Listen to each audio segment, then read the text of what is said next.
Joshua chapter 6. Jericho was enclosed and fortified, and no one went out of or into it. Then the Lord said to Joshua, Behold, I will deliver Jericho into your hand, its king and its army of soldiers who are mighty. But place your soldiers around it, and it shall come to pass that when you sound with the trumpet, let all the people shout together. And when they shout, the walls of the city shall fall by themselves, and all the people will enter, each rushing throughout the entire area of the city.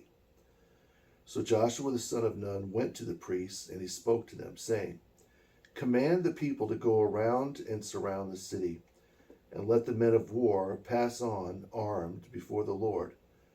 Let 7 priests holding 7 holy trumpets likewise pass by before the Lord, and let them signal vigorously. And let the ark of the covenant of the Lord follow after them. Let the men of war go in front, and let the priests be the rear guard behind the ark of the covenant of the Lord as they proceed, and sound the trumpets.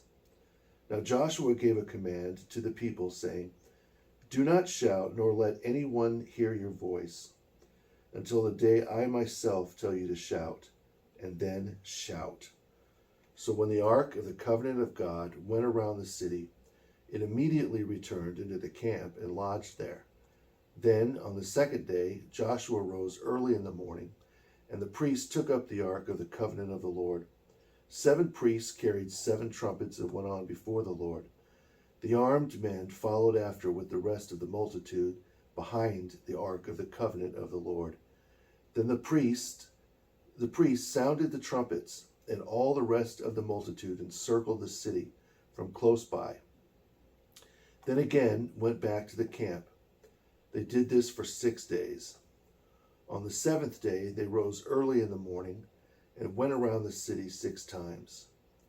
Then it came to pass that as they marched around the 7th time, the priests blew the trumpets, and Joshua said to the sons of Israel, Shout, for indeed the Lord has handed over the city to you. For the city shall be accursed by the Lord, it and whatever is in it. However, preserve Rahab the harlot and whatever is in her house. But be very careful to keep yourself from what is accursed, lest you yourself consider to take from it what is accursed. And then you shall make the camp of the children of Israel a curse, and destroy us. But all the silver, the gold, the bronze, or the iron shall be holy to the Lord, and brought into the treasury of the Lord. So the priests sounded the trumpets, and when the people heard the sound of the trumpets, all the people shouted together with a great and mighty shout. Then the entire wall fell round about, and all the people went into the city.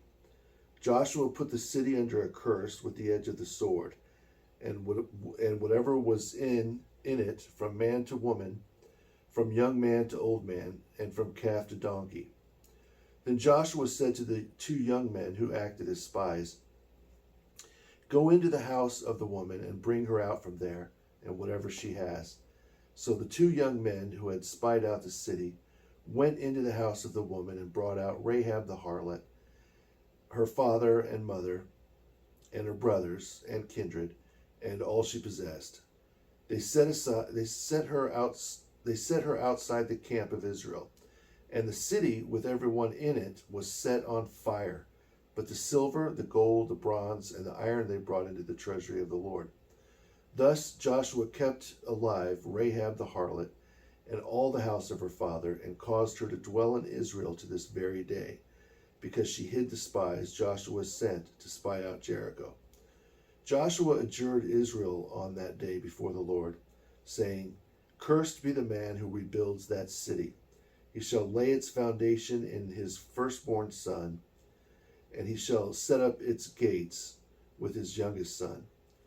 Thus did Hiel from Bethel. He laid its foundation in Abiram, his firstborn son, and he set up its gates with Segub, the youngest surviving son.